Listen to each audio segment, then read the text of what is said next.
ang mga kwento ng pag-ibig, kwento ng buhay at kwento ng pag-asa dito sa Barangay Love Stories. Love Stories.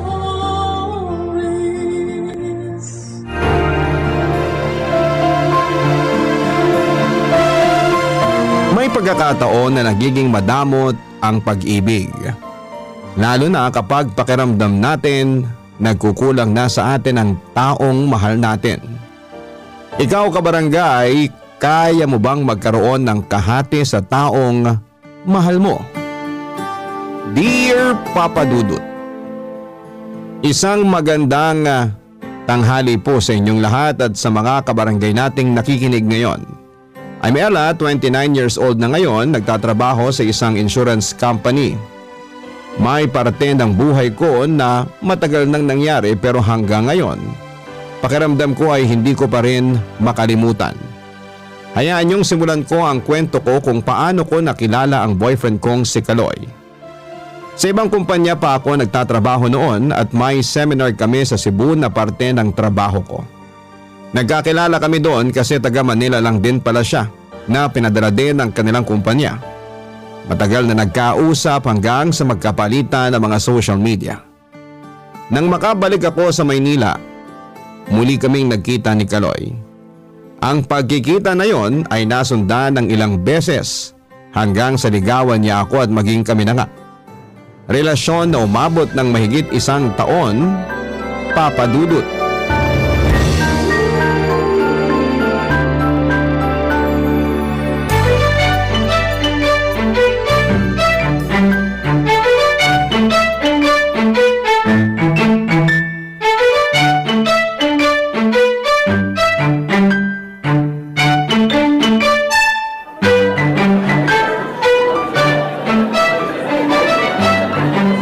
Happy Mansari, babe! Happy Mansari din, babe.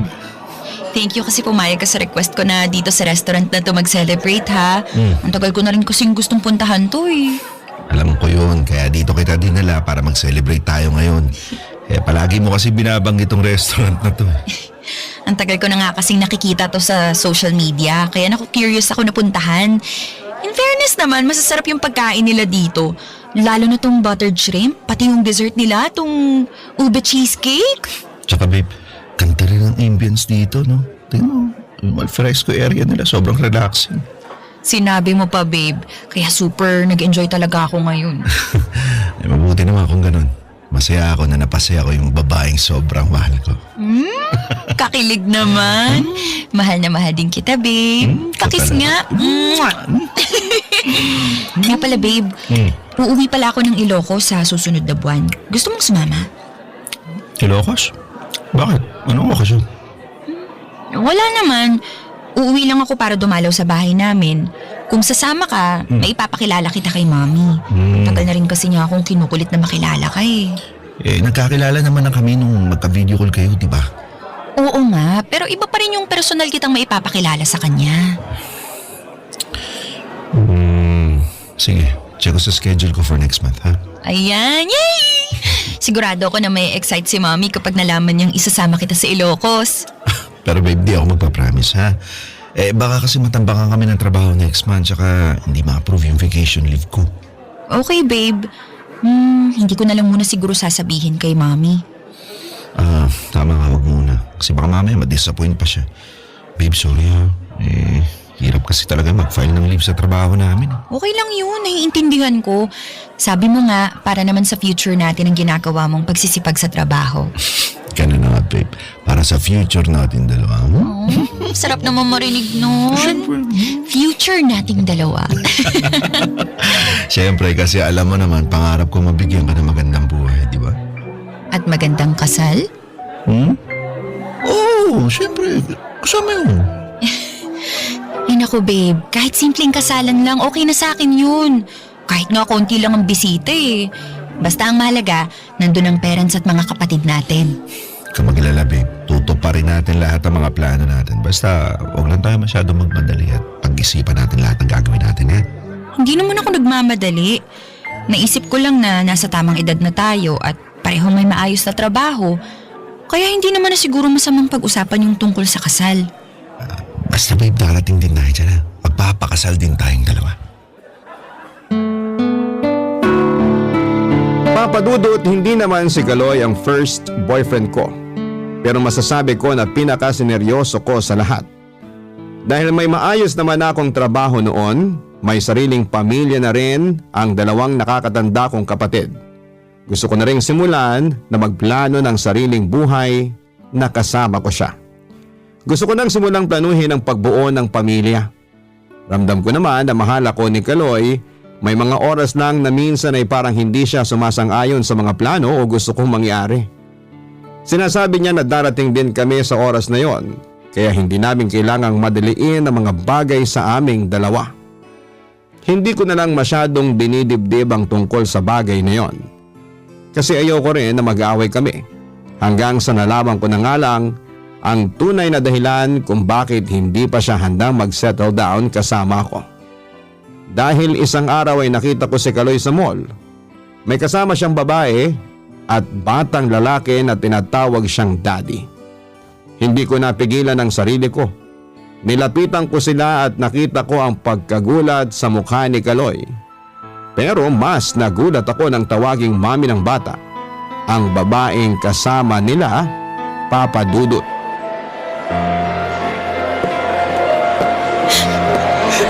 Napakawalang niya ng lalaking yun. Napakasinungaling niya. Ang sama-sama niya. Babe! Babe, sandali lang! Babe, sandali lang! Ano Bitawan ba? mo nga ako! At pwede ba? Huwag mo na ako matawag-tawag na babe. Sinungaling ka! Babe, sandali lang naman. Magpapaliwanag ako. Ella, please, kausapin mo naman. Ba? Ano ba bang gusto mong sabihin? I'm sorry. Sorry! Sorry sa lahat ng panlulokong ginawa mo sa akin! Hindi naman kita niloko eh. Eh ano yon? Ano yung nakita ko? Sino yung batang kasama mo? Tsaka yung babae na yon? O ngayon hindi ka makasagot. Sige, ito na lang ang sagutin mo. Anak niyo ba ng babaeng kasama mo? Yung batang lalaki na tumawag sa'yo ng daddy? Oh, Kasal kayo?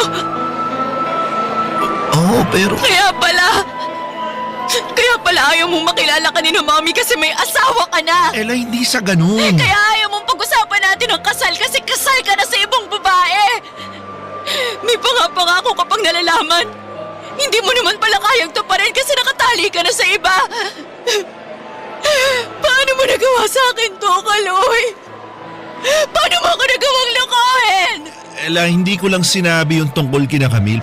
Pero hindi ibig sabihin nun niloko na kita. Hindi mo ako niloko kahit may asawa at anak ka na. Hindi kita niloko kasi matagal na kaming naghiwalay ni Camille.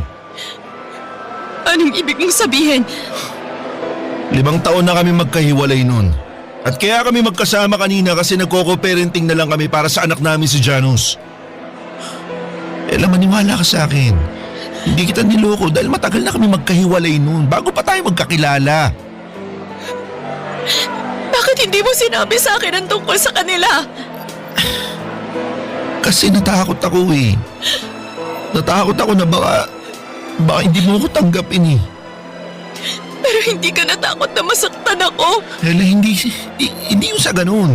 Kasi Kaloy, kahit anong tago mo sa asawa at anak mo, malalaman ko rin naman ang tungkol sa kanila. Alam mo yon. Pero bakit hinintay mo pa na sa ganitong paraan ko malaman ang lahat? Bakit hindi mo na lang sinabi sa akin ang totoo? Ella, bala ko naman talagang sabihin sa'yo lahat. Mahanap lang ako ng tiyempo. Tiyempo?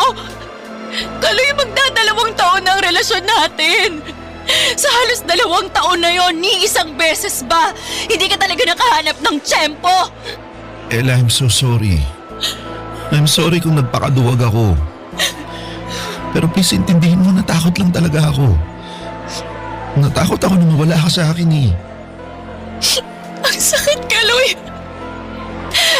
Ang sakit-sakit ng ginawa mo sa akin. Kahit sabihin mo na hindi mo ako niloko, ganun na rin yun. Pinaikot at sinaktan mo lang din ako.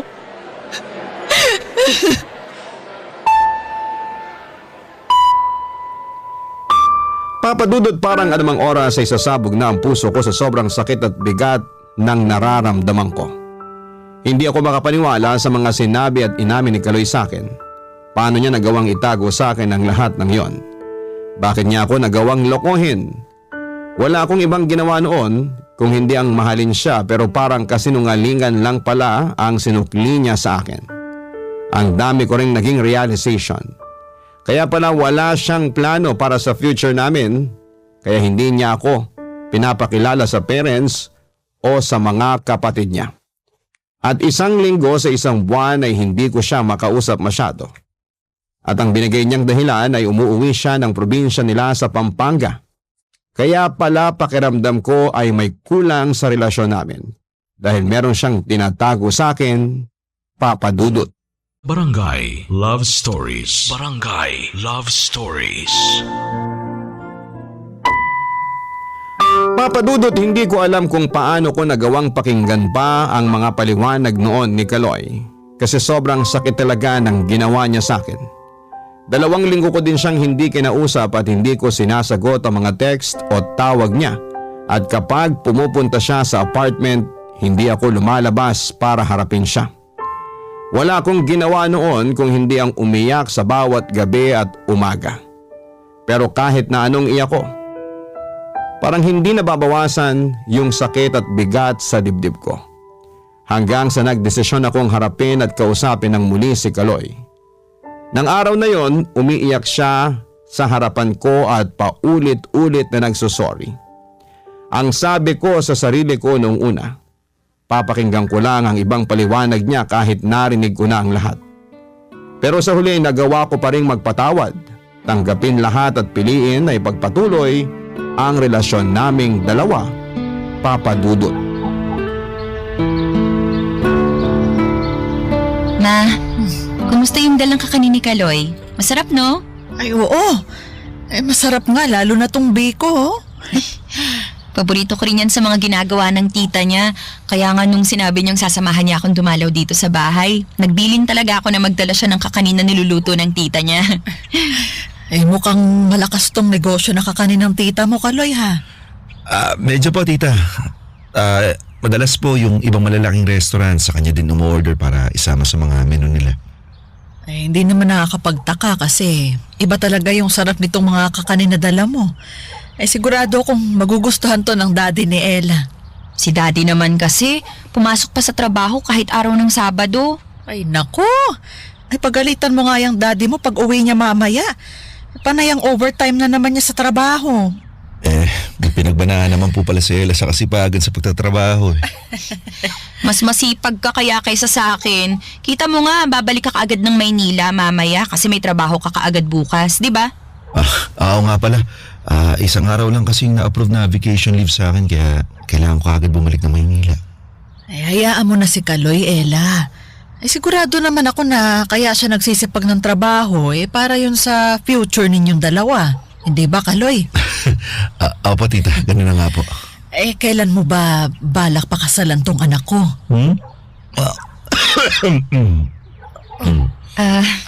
Mami, bakit naman biglang ganyan ang mga tanong ninyo? Ano namang masama sa tanong ko, anak? Alam mo naman na sa inyong magkakapatid, ikaw na lang ang hindi pa nag-aasawa at wala pang anak. Huwag mong sabihin na hihintayin mo pang lumampas sa kalendaryo ang edad mo bago ka magplano na magkaanak. Mami, wala naman sa edad yung pag-aasawa. Anong wala? Ay naku, mahirap na yung ganong edad na lampas sa kalendaryo, Ella. Mahihirapan ka sa pagbubuntis, lalo na sa panganganak. Kagaya ng nangyari sa kapatid ko noon. 35 years old nagbuntis at 2 beses nakunan bago nagkaanak. Tita, mas advanced naman po yung technology natin ngayon kaya anumang edad gustuhin ni Ella, mabubuntis siya. Tsaka mas magiging maayos po kumpara po nung panahon ninyo. Pero papakasalan mo naman ang anak ko, hindi ba?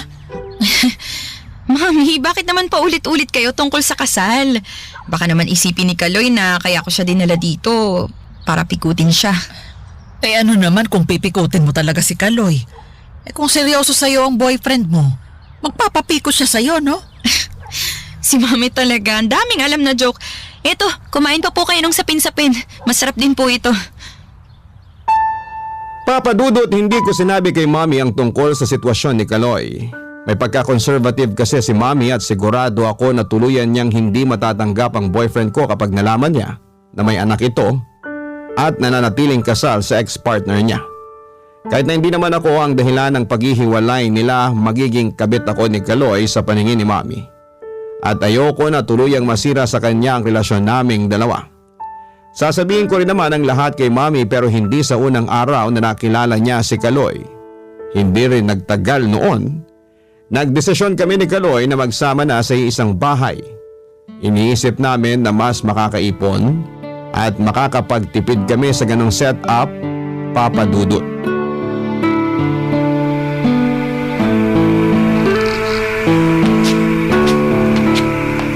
Babe, ginalaw mo ba yung savings natin para sa pinag-iipunan nating anniversary celebration? Ay, babe, sorry. Nakalimutan ko sabihin sa'yo. Saan mo ginamit yung pera? Ginamit ko para sa pang-tuition ng anak ko eh. Nag-resign kasi si Camille sa trabaho niya kaya nakiusap siya sa akin na ako na muna sumagot ng pang-tuition. Bakit hindi mo man lang sinabi sa akin? Sana pinaalam mo muna sa akin bago mo binawasan yung ipon natin. Babe, pasensya ka na talaga. Nawala lang sa isip ko kasi panay overtime ko nito mga nakaraang araw, di ba? Hindi kasi to ang unang beses na ginawa mo to. Nabawasan at gastusin ang ipon natin. Ikaw naman, babe, babalik ko rin naman agad eh. Oo nga, pero dapat sinabi mo pa rin sa akin kasi pera nating dalawa to. Tapos nung nakaraan napagalitan pa tayo ng landlady kasi hindi mo pa pala nabayaran yung upa natin dito sa bahay. Ikaw ang nakatoka para doon, di ba? Sabi ko naman kasi sa kanya, huwag nang ipaalam sa'yo. Kasi ilang araw lang naman ako madidelay ng bayad. At yung ilang araw na yon umabot ng 2 linggo. Kaya sa akin na siya dumiretso. Kaloy, sabihin mo nga sa akin ang totoo. May problema ka ba sa pera ngayon? Ella, sa totoo lang medyo gipit din talaga ako ngayon eh. 2 buwan na rin kasing walang trabaho si Camille kaya ako yung sumasagot sa lahat ng gastusin ng anak namin. Tapos di ba graduating na rin yung bunsong kapatid ko kaya ngayon nag-abot din ako ng panggastos sa parents ko. Minsan hindi ko na talaga alam kung saan ako kukuha ng pera eh. Kasi kahit anong overtime yung gawin ko sa trabaho, hindi pa rin sumasapat yun sa mga gastusin na kailangan ko. Bakit hindi mo sinabi sa akin na nagigipit ka na pala? Nahihiya ako sa iyo eh. Bakit ka naman mahihiya sa akin? Tayong dalawa na nga lang ang madalas magkasama tapos hindi mo pa ipapaalam sa akin yung mga problema mo, lalo na pagdating sa pera. Di ba nga may utang pa ako sa iyo? Tapos hihingi pa ako ng tulong para sa ibang responsibilidad ko? Babe, wala naman akong ibang pinagkakagastusan kung hindi ang sarili ko. Oo, medyo sumama ang loob ko kasi binawasan mo ulit yung pera nating dalawa. Pero hindi lang kasi yung tungkol sa pera eh. Naiinis lang ako kasi hindi mo muna ipinaalam sa akin bago mo gawin yun. Pasensya na talaga, babe. Sobrang dami ko kasi talagang iniisip eh. Isang para sasabog na yung utak ko sa dami ng problema kinakaharap ko. Tsaka ayokong idamay ka pa sa mga problema ko na yun. Kaya nga girlfriend mo ko, di ba? Ibig sabihin nun, damay na ako sa lahat ng problema na meron ka. Basta kung ano man ang gumugulo sa isip mo, kung ano man ang problema o kailangan mo, sabihin mo lang sa akin. Makikinig ako sa iyo lagi at tutulungan kita hanggat kaya ko. Papa Dudut, may mga oras din noon na nagsa-self-pity ako kasi naiisip ko na tama ang sinasabi ng ibang kaibigan ko tungkol sa relasyon namin ni Kaloy. Noong nalaman kasi ng ibang kaibigan ko ang ginawa ni Kaloy, galit na galit talaga sila at mas nainis sila nang sabihin kong pumayag ako na makipag-ayos sa kanya. Sa kanila ko unang narinig na hanggat kasal si Kaloy sa ex-partner nito, mananatili akong kabit sa paningin ng batas, simbahan at iba pang mga tao. Pero binaliwala ko ang lahat ng yon at piniling ayusin ang lahat sa amin dahil mahal ko si Kaloy.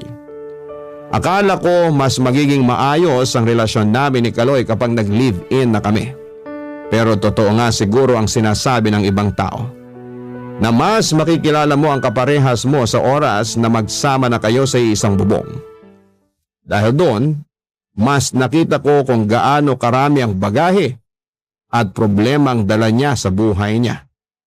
Pero dahil mahal ko siya at girlfriend niya ako, ginawa ko ang lahat para tulungan at damayan siya, Papa Dudut. Barangay Love Stories. Barangay Love Stories. Papa Dudut, bumawi din si Kaloy pagkatapos ng maikling pagtatalo namin na yon. Pag-uwi ko ng apartment galing sa office, pinagluto niya ako ng paborito kong pasta at bumili siya ng paborito kong strawberry cake. Sinabi niya rin na nakakuha siya ng incentive sa trabaho, kaya naibalik na niya ang naibawas niya sa savings naming dalawa. Kaya wala nang dahilan para mainis o magalit pa ako sa kanya. Nang-open din siya ng iba pa niyang mga problema niya tungkol sa gastusin para sa anak niya. Nakaramdam ako ng awa lalo na at nagbibigay pa siya ng panggasto sa parents niya. Mula noon, madalas na siyang magkwento sa akin ng mga personal na problema niya. Ako naman ay palaging nakikinig dahil alam ko na yon ang kailangan niya, isang taong makikinig sa mga problema niya. Hanggang sa natuloy na rin ang out of town namin para sa second anniversary namin, Papa Dudut.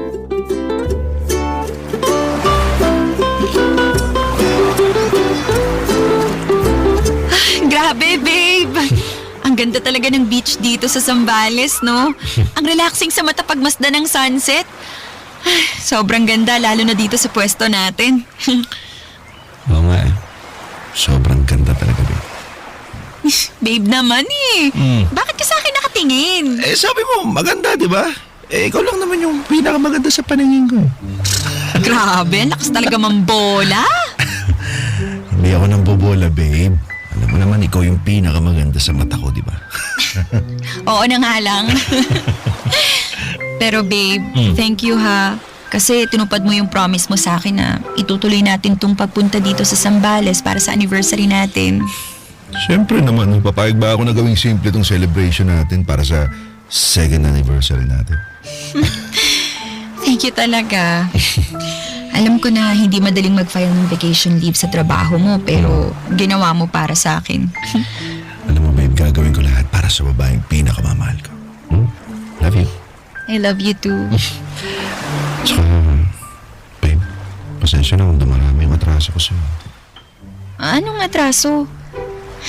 Bayad ka naman na sa lahat ng utang mo sa akin, di ba? Hindi lang naman tungkol sa pera. Tungkol din sa kung paano mo iniintindi yung mga problema ko. Sa anak ko, tsaka sa parents ko. Okay lang yun. Sabi ko naman sa'yo, ginagawa ko lang ang role ko bilang girlfriend mo. Alam mo, napakaswerte ko talaga. Kasi sobrang understanding mo eh. Tapos, ang ganda-ganda mo talaga. Puro ka talaga pambobola pagdating sa akin eh. Bumili ka na nga lang ng buko juice, nauuhaw na ako. Sige, babalik ako kaagad ah. Sige. Ay, wow. Ang presko talaga ng hangin dito sa beach. Relaxing. Oh, naiwan pala ni Kaloy yung cellphone niya. Sino ba tong tumatawag sa kanya? Si Camille pala. I-end ko na nga lang para malaman na nag-busy si Kaloy kasama ako.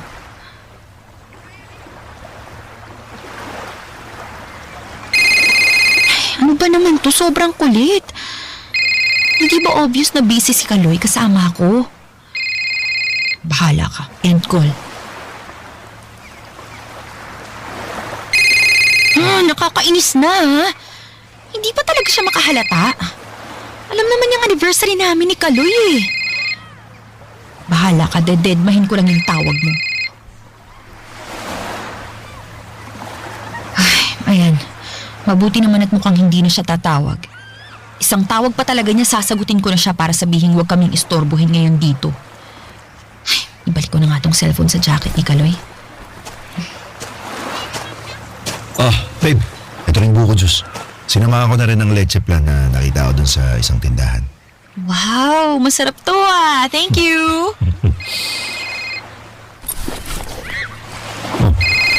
Tumatawag si Camila. Ba't kaya?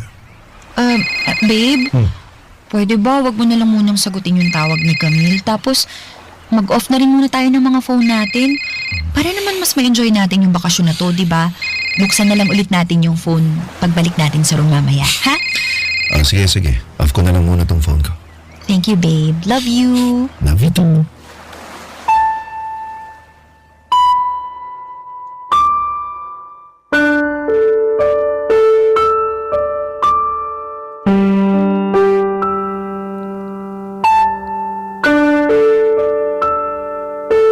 Papadudot, selfish na akong selfish pero nag-decide akong hindi sabihin kay Kaloy na nakailang tawag ang ex-partner niya. Second anniversary namin yon at first time naming mag-out of town. Ayoko maistorbo o masira ni naman ang celebration namin. Nang makabalik kami sa room pagkatapos naming mag-dinner at mag-swimming sa beach, saka lang kami nagbukas ng cellphone. At sunod-sunod na text at chat messages ang natanggap ni Kaloy mula kay Camille. Doon ko lang nalaman ang dahilan kung bakit ito tumatawag. May nangyari na palang masama sa anak nila.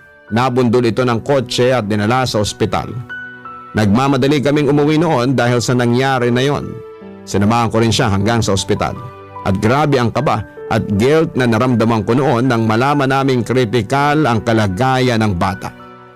At habang nasa biyahe kami pabalik ng Maynila, muling tumawag si Camille para sabihing pinawian na ng buhay si Janos. Kitang-kita ko na halos gumuho ang mundo ni Kaloy noon. Ginawa ko ang lahat para i-comfort siya hanggang sa makarating kami sa ospital. Sa burol ni Janos at mailibing ito, Papadudot.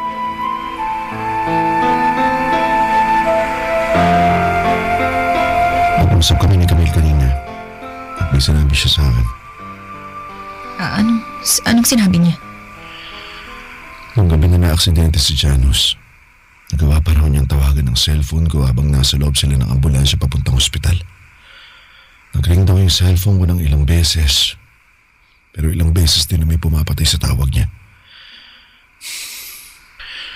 Ella, sabihin mo nga sa akin na totoo. Ilang beses mong pinatayin ng tawag si Camille? Ano, Ella? Bakit hindi ka nagsasalita dyan? Pinatayin mo ba talaga ng tawag si Camille ng ilang beses bago ko i-off yung phone ko? Kaloy, I'm sorry. Hindi ko naman alam na may nangyari na palang masama kay Janos nung mga oras na yun. Hindi mo alam kahit ilang beses na tumawag si Camille habang hawak mo yung cellphone ko? Ang akala ko lang kasi. Ano? Anong akala mo? Ang akala ko may gusto lang siyang sabihin sa'yo. Na hindi importante yung tawag na yun. Hindi importante kahit ilang beses niya ako sinubukang tawagan. Ano? Hindi mo man lang ba naisip na baka emergency yung tawag na yon? Hindi. Talaga? Hindi mo naisip yun? O ayaw mo lang maistorbo niya yung celebration natin ng gabi na yon, ha?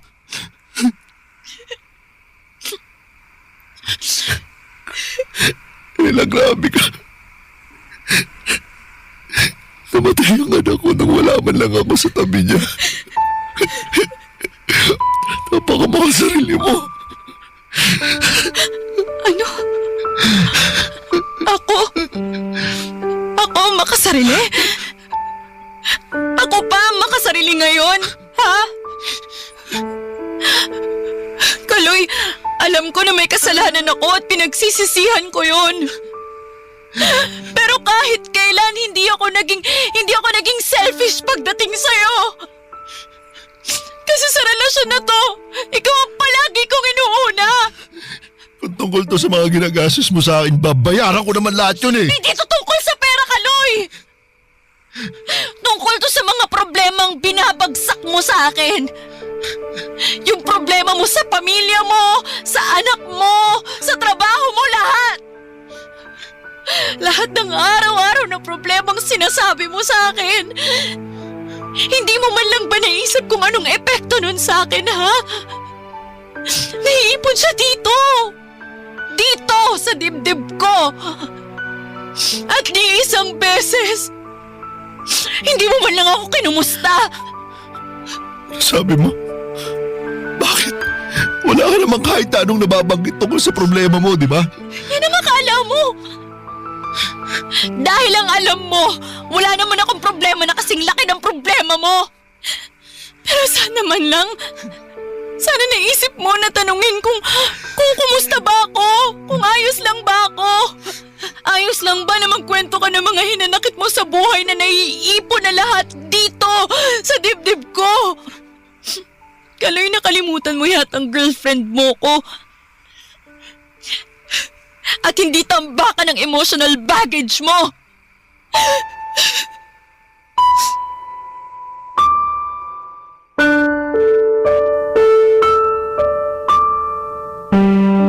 Papadudot, hindi naman ganon kasama ang ugali ko para ipagdamot si Kaloy sa oras na kailangan siya ng anak niya. Nang mga oras na yon ay hindi ko talaga alam na may emergency nang nangyari. Ang gusto ko lang ay ma-enjoy namin ang oras naming dalawa. Gusto ko na mas maramdaman ang oras ni Kaloy para sa akin, nang walang kahit na ano o sinong kahati. Nakakapagod din kasi yung pakiramdam na konting oras na nga lang ang binibigay ni Kaloy sa akin. Tapos parang hindi ko pa siya kasama. Oo, nagli-live-in kami noon pero palaging ubos ang energy niya pagdating sa akin. Kung hindi malamig ang pakikitungo, mainit naman ang ulo.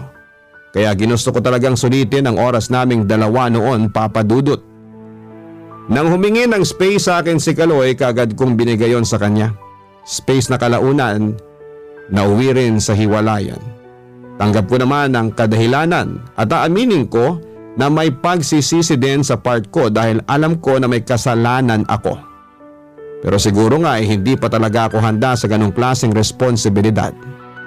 Yung magkaroon ng partner na may malaki ng responsibilidad sa buhay. Kaya sa ngayon, ini-enjoy ko na lang muna ang buhay single ko. Dito ko na rin po tatapusin ang kwento ko at maraming salamat sa pagbibigay ng oras para sa sulat ko. Ang inyong forever kapuso at kabarangay, Ella. Kwentuhan naman tayo dito sa comment section.